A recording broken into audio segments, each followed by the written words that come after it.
Welcome everyone to today's live. I'm excited. I am too. What are we? Oh, we're doing regulation grand hacks. I don't know. I like that term. I don't know that the hacks mean like simple secrets that not a lot of people know. And to be honest, that's what this is all about right now. Because the reality is you're going to get to your customers' houses and a lot of times they need that extra little bit, or you'll find something that is missing with the action regulation. There's something up. And there's a series of things you need to kind of first know what's going on. And then second, what are the quick little things that you can do to make a lot of headway in fixing some of these issues? So one of the things to keep in mind is the parts wear down. This is a good way to talk to your customers. Say, hey, Mrs. Smith, the action, your piano is made of some steel, some felt, leather, and wood. Primarily, that's what you got. You got leather, wood, felt, and it breaks down and compresses. So the reality is, when you're talking about your action, this happens a lot. So we have certain parts of the action that will wear maybe more than others, and it will affect some of the regulation. Can anybody kind of guess some of the pressure points within the upright action that will wear?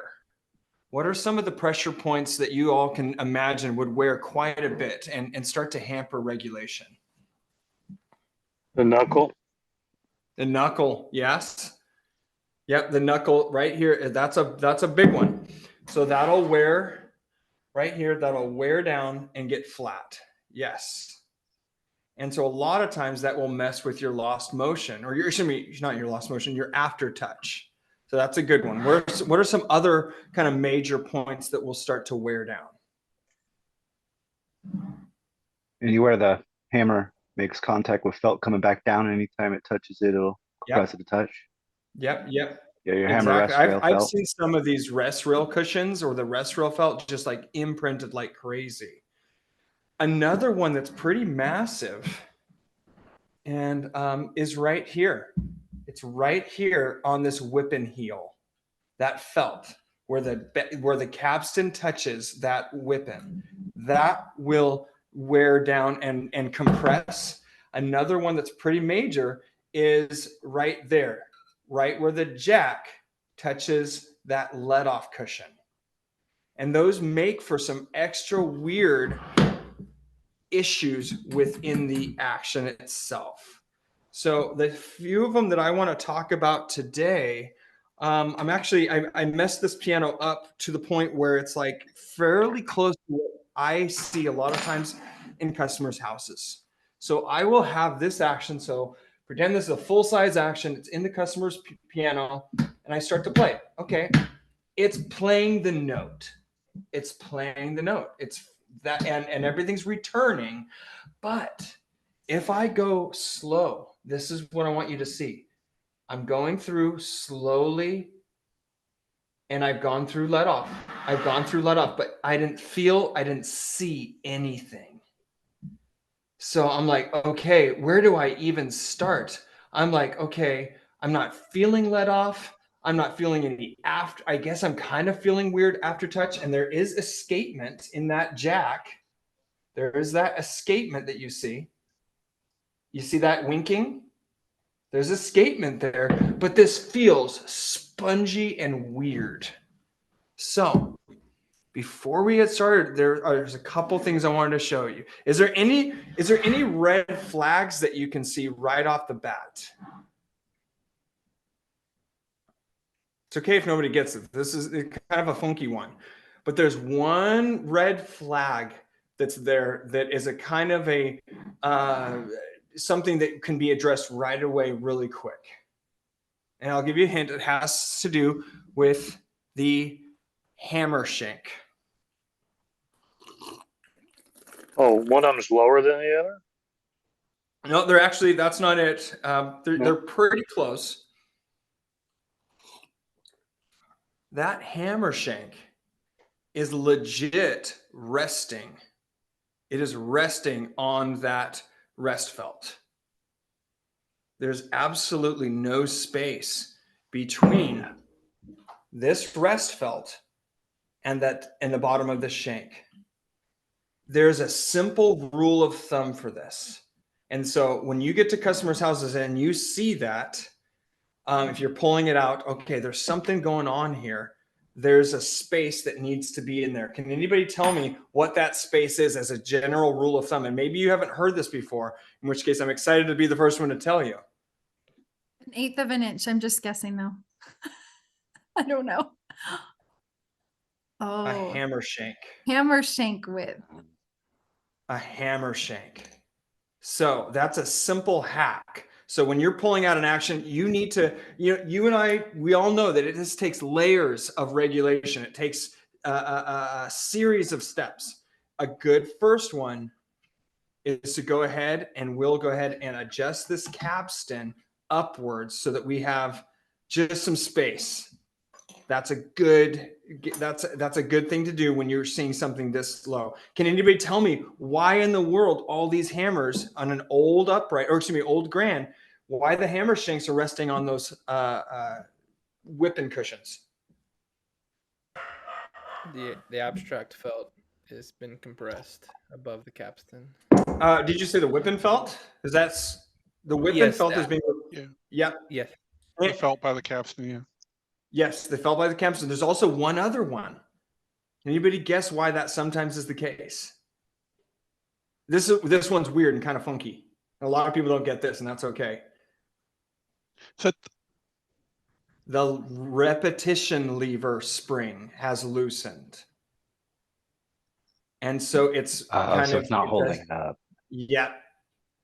So again, we as technicians need to be able to come into these situations and with 30 seconds be like, okay, these things right away. So before I start doing some movement, I kind of want to show you, in what you're going to need to do. Some of these steps are just have a couple things. If you don't already have that, this tool is a great tool to have. Does everybody have something like this? This is one of those tools. It's a drop regulator, and it also works sometimes with let off and uprights. But as you can see, one side, you're not gonna be able to see. One side has that little flathead screwdriver in there. One side has a kind of a little channel cut. I think this is called a drop regulation tool, like a multi-tool drop regulation tool. And then we're going to need just a simple capstan adjuster. And it's always good to have a hammer shank on hand to kind of do this. But right away, that's one thing I wanted to show you. When you get to an action, you're like, okay, these are resting on here. Most likely, these are going to need to be raised up. You could go ahead and slide your measurement gauge and see, and you're like, wow, sure enough, this is over 2 inches of space. Quickly, what should that space be? Instead of 2 inches, what should that roughly be, that blow distance? 1 3/4. So well, we got 2. So Robert, you said 1 1/4? 1 3/4. 1 3/4. That would be, that would be the closest we want it. 1 7/8. Yep, 1 7/8 would be ideal. So when we have something like this is over 2 inches, we're like, okay, hold the press. Something's up right now. So another thing that I wanted to show you, and this has to do with the fact that the let off. So right now I'm like, there's something going up, and sure enough, it's not really even letting off. It's not letting up, or maybe it's letting up too early. A lot of times we won't know because sometimes we need to adjust this drop screw. So one of the things you can do right away to eliminate that as an issue is to simply take your drop screw regulator and actually raise those push those drop screws down. If those are too high, you won't be able to get that feeling of let off. And I'm going to kind of demonstrate this because it is kind of hard to relay that. So I'm going to go ahead and just set my let off if I can. Okay, so now I've actually been able to, because I adjusted this drop screw down, I can now feel a slight bump. It's not really, you can see how that is like a 1/2 inch right here, letting off a 1/2 inch, that jack, tripping out. But you see how it's not bouncing down? That's because that drop is still a little too high. So again, this is a simple, just get everything in at least some working order. So now that I have, okay, I feel that the let off needs to get closer. So again, everybody, how am I going to adjust this let off? It's usually right here. Again, this is the let off button right here. And am I going to, if I want that closer, what is my desired measurement for that? What is my measurement for adjustment for that? 1/8. 1/8, exactly. Okay, so it's pretty close. But guess what? I am feeling little to no aftertouch. I've adjusted my let off. I know that I don't want to change my key dip. So what final adjustment am I going to make to give myself more aftertouch, more jack escapement? There's always 3 things. I want more aftertouch. My key dip is good. My let off is good. What am I going to do? Your hammer distance. Boom. Robert for the win. My blow distance. And guess what I'm going to do for now? I'm going to use Mr. Shank here as kind of a guide. So really quick, just so you all can kind of see how much this really does affect it. And again, a lot of times you're going to come to customers' houses with these grand pianos, and sure enough, these felts where the capstan meets, the whippen will have compressed, and that's what you're going to be needing to do is raise it up, raise that hammer line up. This is a really effective trick, especially when you're working with brand new parts. So you say you replace the whippens, you replace the hammer shanks and flanges, and you need to go ahead and make some headway. So there we go. Okay, so now I'm getting to let off. I have plenty of aftertouch, maybe a little bit much. But you see how much drop that is? So here I go, let off, boom. I can feel that in my finger. What should that measurement be? Can anybody guess? The same as the let off, another 1/8. Yes, an 1/8 below let off. So what I'm going to do, using again my drop regulator, is going to raise that drop screw up to now where I can feel it. So here we go. Boop. There we go. So here's let off.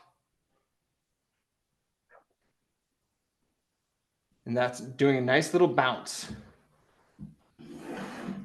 So here's the one we just worked on. We got that nice bounce right there. It's working. And now the neighboring one. Boy, there's just nothing.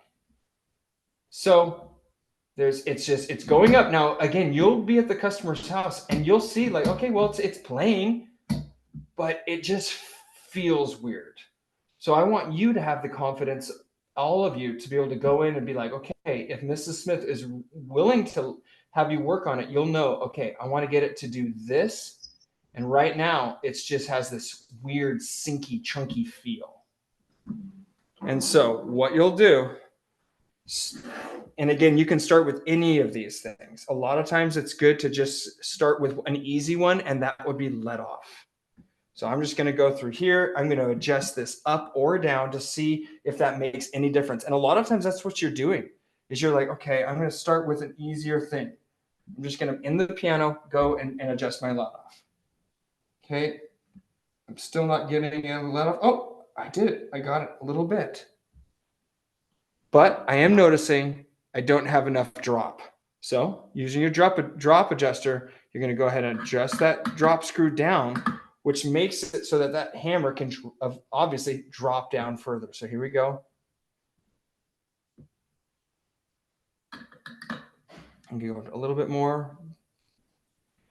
Good. And then I'm going to go ahead and do that same thing with the capstan. By the way, I noticed in this first one that we did, there's way too much aftertouch. So I'm going to go ahead and just lower that capstan, lower that, basically make it so that there's more blow distance, which in turn gives me less aftertouch in this case. Questions so far? I know I'm kind of going over everything, but this is, again, stuff that you're going to run into in so many people's houses.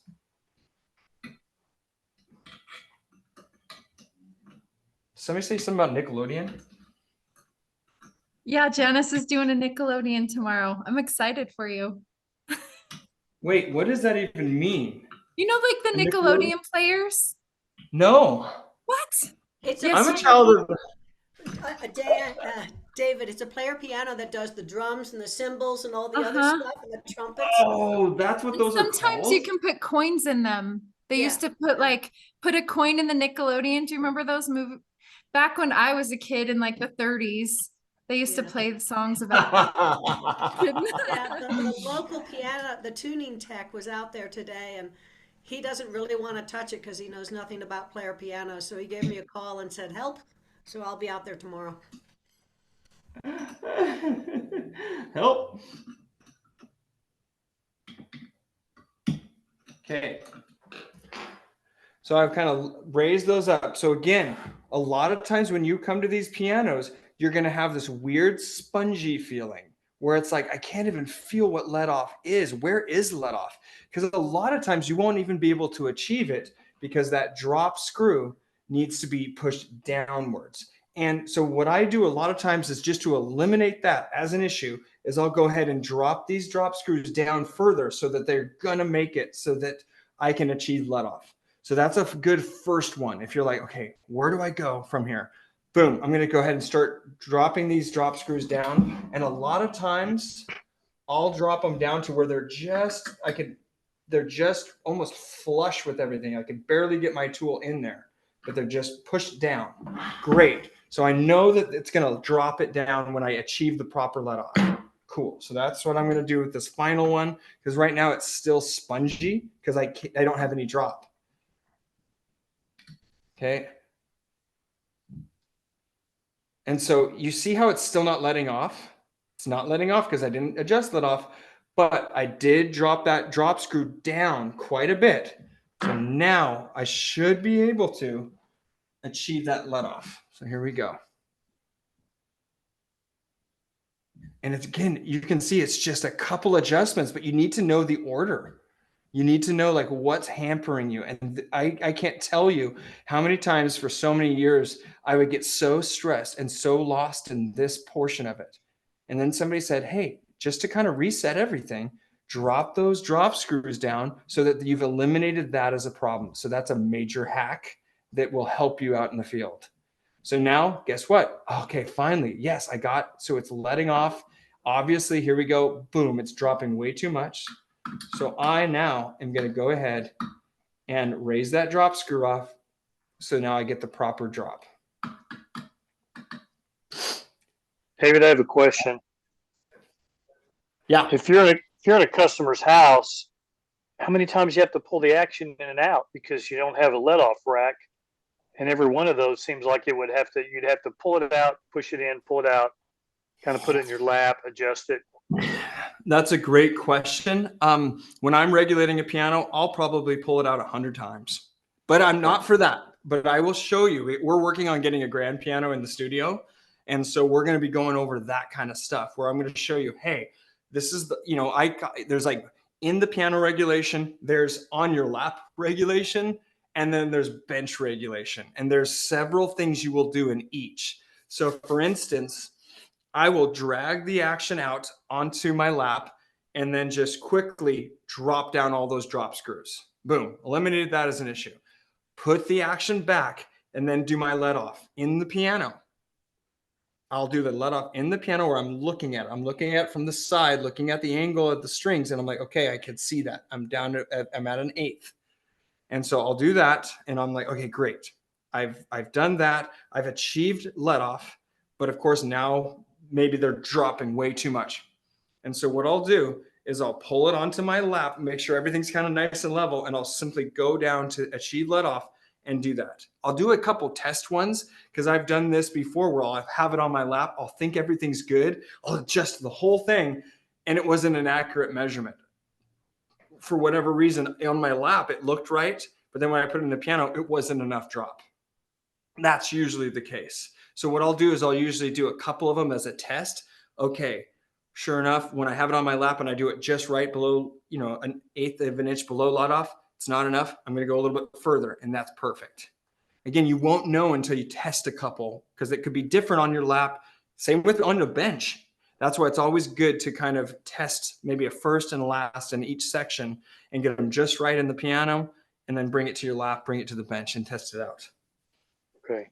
I didn't know if there was a process, you know, if you look at the mid range and you take notes, okay, F2, F3, you know, G3, and then you mark then you just do those notes at once, or you just go in note by note. Yeah. So luckily, when it comes to regulation, again, it's kind of confusing when we're instructing, and I don't like it. We're instructing a lot on these action models, and you don't really get a feel for how the regulation rhythm is. And because there's a rhythm to it. It's like, okay, now we do this, we pull it out, do all of these things, and we put it back in. And again, we're going to go over more of that because it seems more complex and difficult than it really is, Robert. Because yeah, it feels like, okay, well, when do you do that? Do you do that for everyone? Do you do it in a row with others? The answer is, yeah, you can do it very quickly and efficiently. You just have to know kind of those steps. Was there a question there, Stace? Yeah. Yeah. What about bobbling or double striking? That is a very good question. And we get that all the time from customers. So I think that'd be great to. Yes. So, and this is great because we always want to kind of show some of these things just to kind of get the ball rolling. But bobbling hammers is typically, it's typically two reasons I've noticed. Can anybody guess? Can anybody guess, throw a couple ideas on what the bobbling hammers could be relating to? A few days at a rebuilding shop. You guys want to be in the? I have my dear friend Matt, and his brother is married to my sister, so we're family.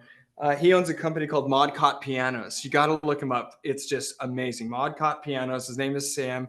He's the best rebuilder. If I wasn't going to rebuild my piano, I would have Sam do it. He's amazing when it comes to rebuilding. His shop is fantastic. It's like an artist's dream.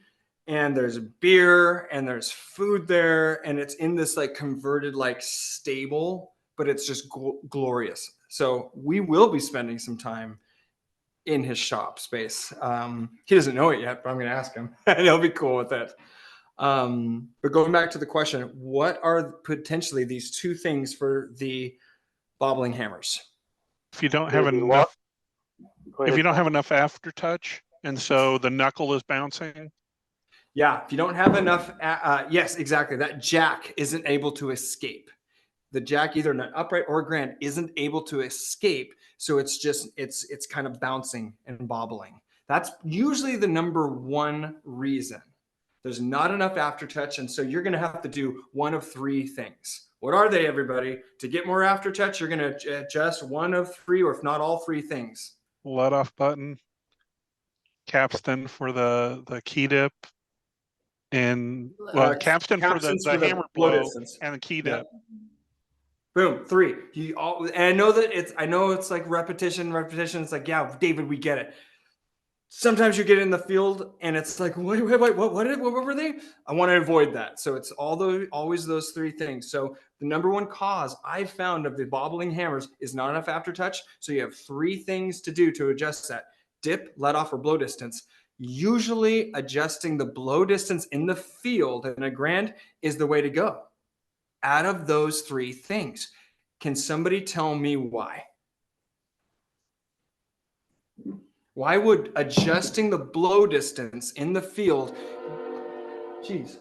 be the easiest and most effective way to do it?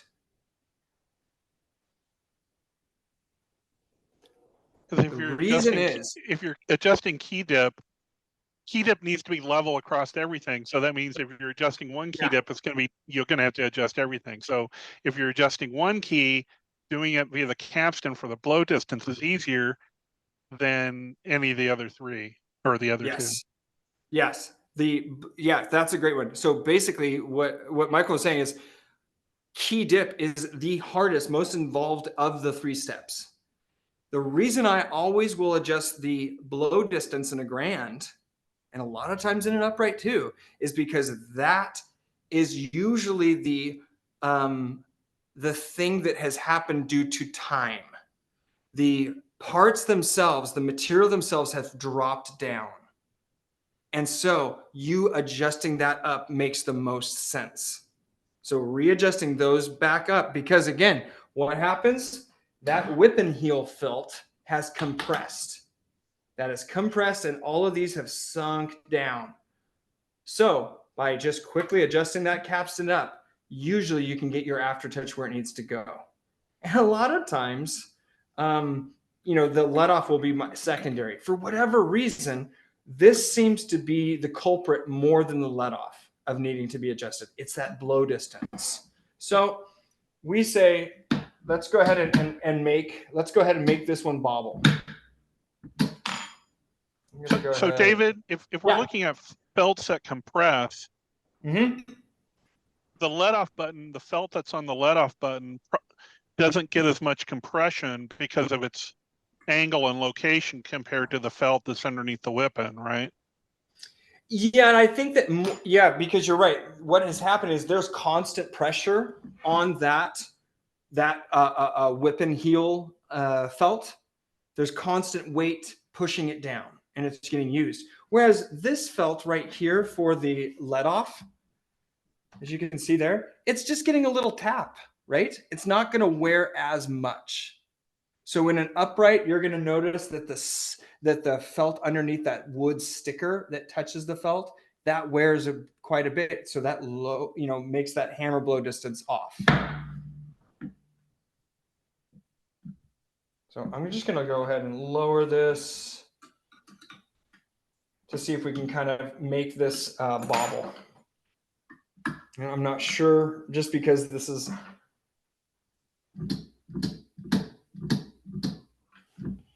Let's do this.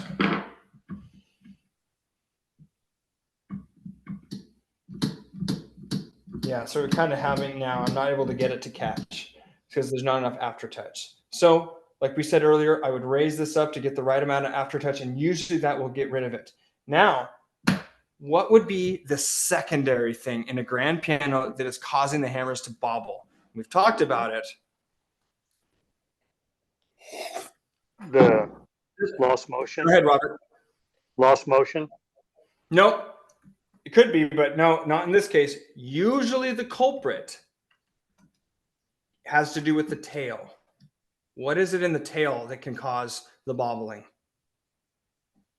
That tail is too smooth, and that back catch is not holding it.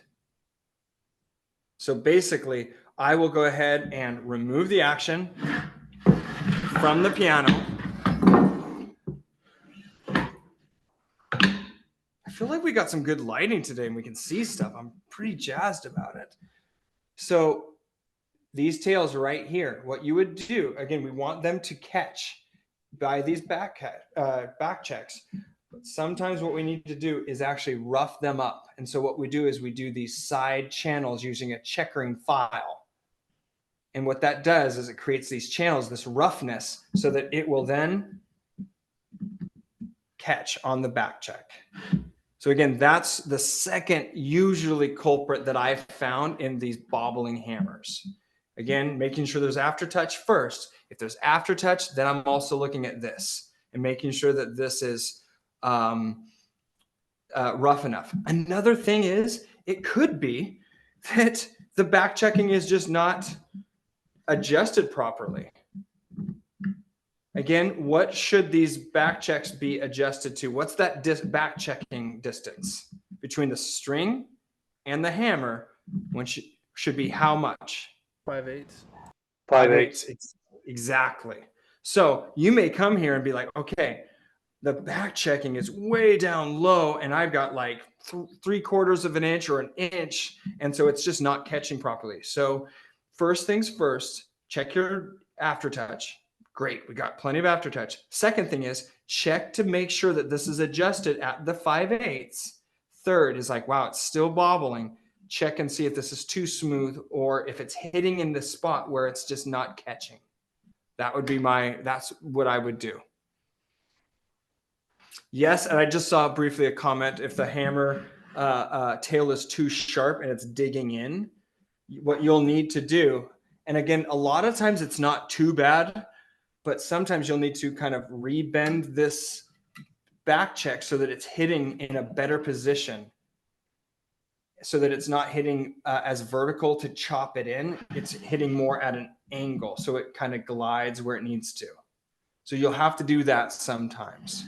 Again, this isn't stuff just so that people aren't getting worried. This isn't stuff that you have to fix at every service call. This is definitely something that if I got into while I'm tuning, I'm like, okay, I'm making a plan. I'm explaining it to the customer. I'm coming back for this. I'm probably going to charge $200 to $500 to do some of these repairs. So don't go and think like, oh, geez, the Artisan people, they could do it all in one service. No, this would be something that we would come back to and explain to the customer, like, here's what needs to happen. Here's what I'm seeing. Let's go ahead and make a plan for that. Yeah, because I did realize when I'm teaching you all some of this, I might accidentally be setting higher expectations within the service call, and I don't mean to do that. You know, definitely take your time and do good work, and just set yourself up for success by setting the next service call, or at least give the option for that. Other questions? On back checking, because on my grant, I'm looking and I submitted this as a question. If I have a soft blow, the back check doesn't really catch it. It's way up high. But a medium to hard blow, boom, it's right there. So why is it different, or does it matter? Uno momento, por favor. I will be right back, because you, Robert, just like sparked, oh, shoot, there's a third thing. Oh, there's a third reason that they might be bobbling. And I'll be right back. Okay. Stacey, tell one of your world famous jokes. Oh, my jokes. Oh my gosh. Are you guys getting? No, I did remember I don't do jokes. I just post memes. I knew I'd seen that mascot shop before. It's in a boot commercial. Yeah. Yeah, I saw that and I was like, man, that's a nice shop, and I had found it, so I was like, man, I've heard of that. But that's that's awesome. Awesome. This, my friends, is not the tool for this job that I'm going to show you. This is a tool that kind of works. You're going to want to use your heart spring tool. And what I'm going to show you here is that there could be a third reason that we are not getting able to have these hammers check. And that will be, I'm going to manipulate it so it's crazy.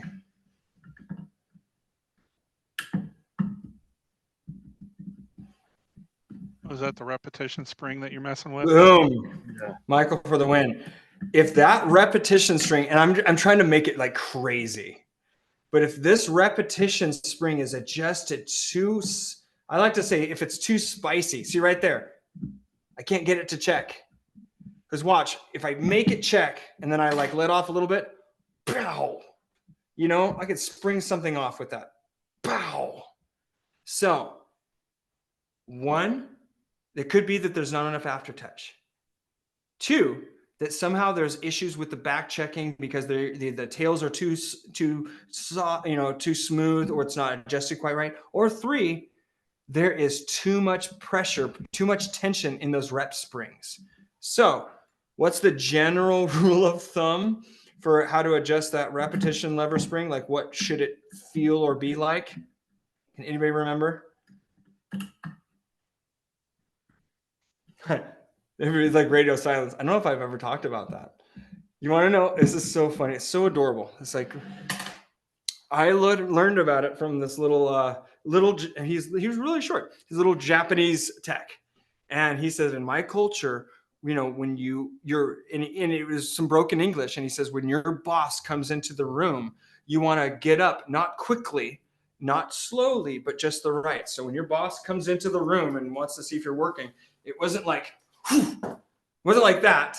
And it wasn't like this. It was like this. That's it. I know that's the weirdest thing. And I learned about it 20 years ago, however, but it's stuck in my head. And so we want to adjust this.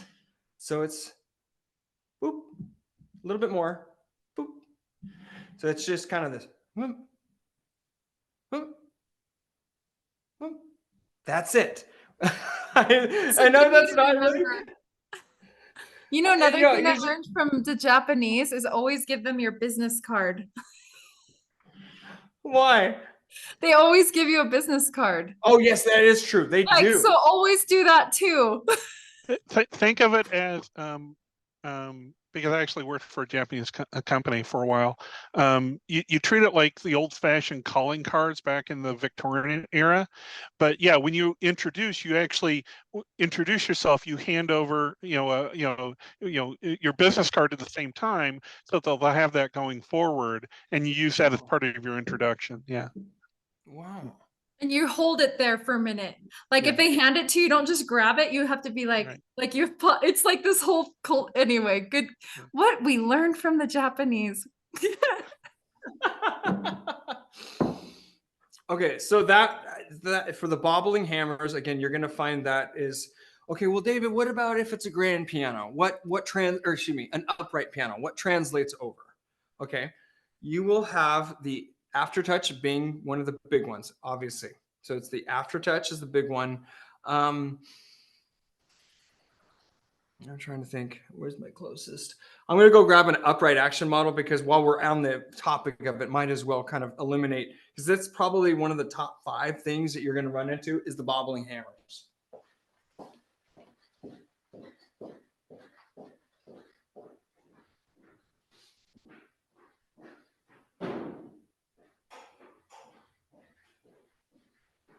Have meme parody. I'm so sorry, guys. Did anybody get one of these? Oh, woo, hot off the press. I feel like a pioneer. Oh, you are. You I are got the first.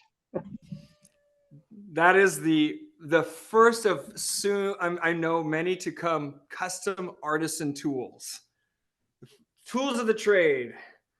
I can die a happy man. I designed something, and it's something in the world now. That's so cool that you bought it and you got it. I've never been more excited to get a tool in the mail. Like, it's in. Don't get the mail, honey. I want to get it. All right. So that's so fantastic. So here, let's look at this one. Trying to see if I can get a better angle. Let's get this. Let's do it. What are we looking at for time, Stacy? Whoa, can't look at that. You still have time. I still have time. Okay. Yeah, we're good. We're good. We're totally good. All right. Let's get some better angle here. Someday I'm going to do like a studio tour, like a video, so you can kind of see what this is like. Because see what we have to work with and try to get the angles just right. Okay, so we're at a piano. Let's go a little higher.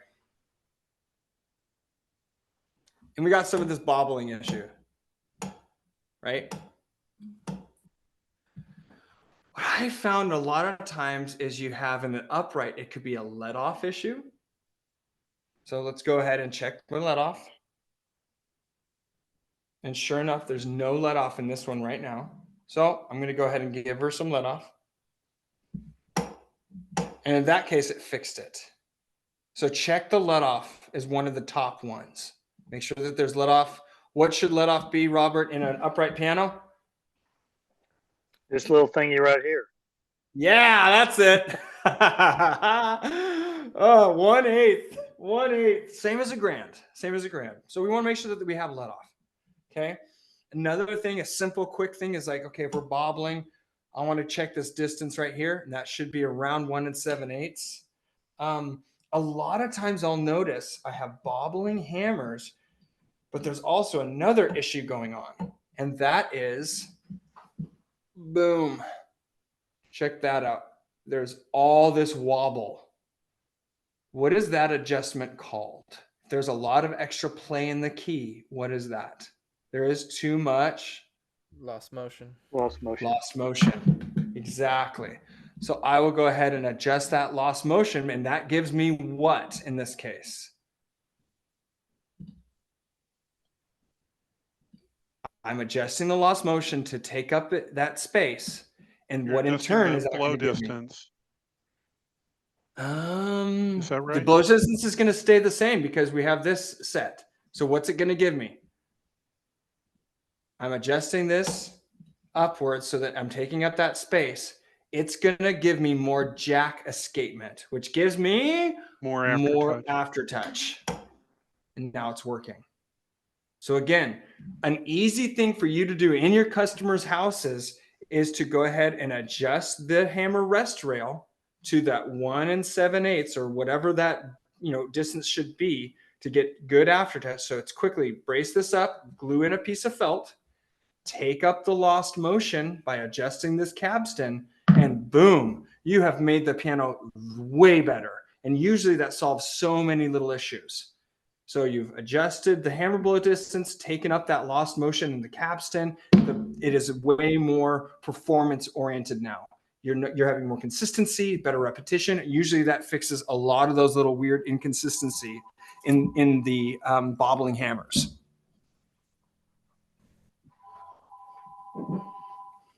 Need your drink of water. I've never had it to where, I get sometimes people say, well, could it be the hammer return spring is too intense and that's making the bobbling hammers? I've never run across that. I suppose that could be. I've just never run across that. It's usually these regulation issues. It could also be, from time to time, I've run into this, that this back check wire and this back check is kind of, again, usually because of a technician, is super janky. It's like not doing anything it should. So again, you want that checking distance to be 1 7/8. Sorry, 5/8. So like there, right there, everything was working fine, but I adjusted that back check, and it's like, what am I doing? I don't know what to do. Blah, blah, blah, blah. So by simply putting it into the right position, it's so hard to do at this angle.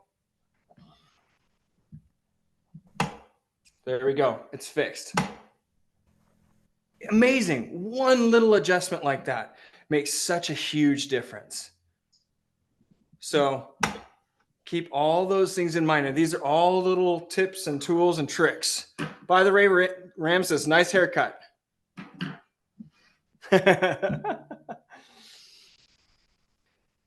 More questions. Anybody? Well, I just ran across this, so I'm sorry to ask another question, but the hammer return spring, I could not adjust let off, and I noticed the spring had popped out. I mean, it was going all the way and just, it would play, but on let off, it would just go right to, wouldn't let off. And I kept pushing and pushing down. I thought, until I noticed that spring, I'm assuming they're related. Yep, let's show you. So whether it's a hammer return spring that goes from here to the butt, or if it's a corded flange that has the spring right there on the butt itself, like this. Yeah, it was the hammer butt. Okay, spring. So let's go ahead and just play it before. Great. Let's just simply remove that.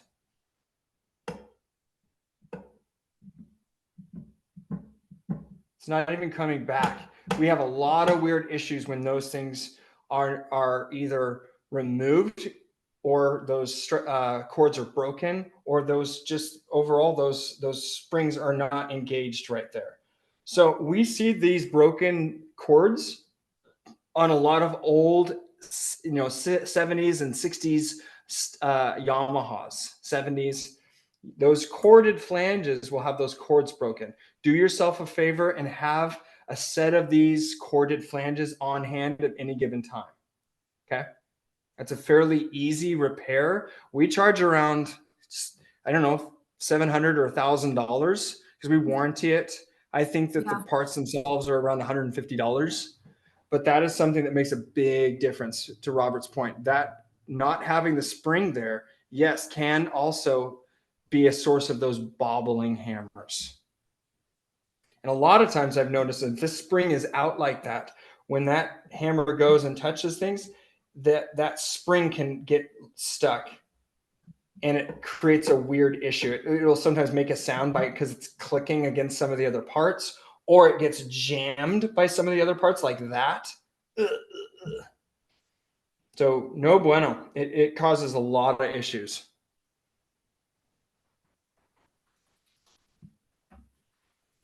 Good questions, man. These are great questions.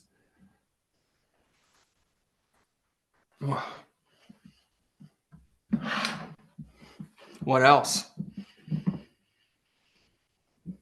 Oh, sounds like everybody's I guess got theirs when figured you're out. seeing regulation issues, do you tend to see it on individual notes or the whole thing as a whole more often than not? Or which way would you see, or does it just depend on the piano?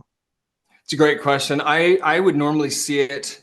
It usually will be one really bad, but the others will be doing the same thing. And for whatever reason, a lot of times it's a handful of them in the center. Usually it's the center naturals because that's where everybody plays. Those will get worn down more, but the rest of the piano will have those issues as well, but maybe not as extreme. Mm-hmm. That makes sense. Sort of like a bell curve type of thing, Yes, where you're exactly. on the extreme parts of the keyboard, you're not going to see it as much. Yeah, that makes sense. Same thing with overall wear when it comes to like the old 50 to 100-year-old pianos. The wear of the key bed felts and stuff is going to be more in the middle where it's played more. Yep, exactly. David, I have a question. It's kind of not related to this, but when you're replacing, I think you had talked about this once, replacing old parts with new parts and you're trying to get them to match, how do you usually do that to match the wood color? Coffee, black coffee. I'll let it soak in that and then let it dry out. So I'll have like shanks that I've just let soak in it and I'll dry them out and they're all good to go. I don't know. I mean, we're going into the weeds when it comes to this. It's like, hey, I want to level up. So yeah, stain. A lot of times it's that early American stain. Stain those up, and then I'll throw them through dirt and mud and just wear them out. Yeah. Stacey, do other technicians do this, or is it? I used to do coffee too. Actually, in the shop, we would do that, and then we would. Yep. I had a refinisher though that had like a mix. He like made this really cool mix. It was like old mix, and we would like rub it on, and it just made everything like match. Yeah. He was so good at matching. He would just he was like a I don't know. He just mixed things. He just like this and this, like a chef, and just and he would always be able to match he was so good at it. But yeah, we had like a mix. So you see that as a technician following another technician. I'm always just like, whoa, this person did it. They like went for it. And because that's one of the worst things is you see all these line of original shanks and then you got this one really white one. It's like, and it's like, it's avoidable, but you have to want to avoid that and do the one of those things you kind of have to prep those ahead of time and have those in your toolbox. Yeah, exactly. You'll prep those ahead of time. And sometimes you'll have a little bit of that stain in your car because just like, okay, the ones that I have aren't dirty and dark enough. I don't know. I know it's so bad. It's so bad. But again, it's like we're craftsmen and women. We're artists. That's what we are. We are artists. And some days we're therapists. Some days we're woodworkers. Some days we're all of these things. It's so much fun, and we can have so much fun with it. And it's like you leave your little touch. So like I do that, and maybe nobody ever notices, but you notice you do that. Yeah. No. The this action behind me, I'm almost done, but replace the parts. I soda blasted it, and it came out You pretty did? good. Yeah, it came out pretty good, but it's still darker. It's still not as light as new parts, and so I still need to, I guess, Yeah. try some of that, maybe coffee. And Mhm. then it was Yeah. hard sourcing the felt because it's like an olive colored felt, but Oh, I was able to take some off of the player kind of abstract deals that aren't being used anymore, and you can't yeah. tell, so it's gonna work. Yeah. See, doing that kind of stuff is, old bicycles, motorcycles, car restoration companies, they do that kind of stuff where they're like, blending it. Some luthiers do that. And I wish technicians, piano techs would do that more. And so I'm so proud of you, Victor, for doing that, because that's that extra layer. And it comes out, maybe people won't know that you're doing it, but it comes out in the way you talk about what you do. And that creates an ambiance that people will want to do business with you. Oh yeah, You do awesome. those Yeah, I'll let extra- you know how it comes out. Yeah. You do the extra touches for the love of the piano. Yes. People will see that you love pianos and you love their piano. And that makes a difference whether you're just there to mechanically do something or if you're doing it for the love of making a great piano. That's exactly true. That's so true. What time is it, Stacy? We have like 8 minutes. All right. I mean, I have questions from Robert. We could do those, or if you want to do that, or Let's or hold do you off on wanna- some of the yeah. questions for Wednesday. Are you Okay. able to stop the recording right here? Yeah. Because I want to kind of How do do I? a heart to Okay. heart with y'all. Stop recording. Okay, I'm gonna stop.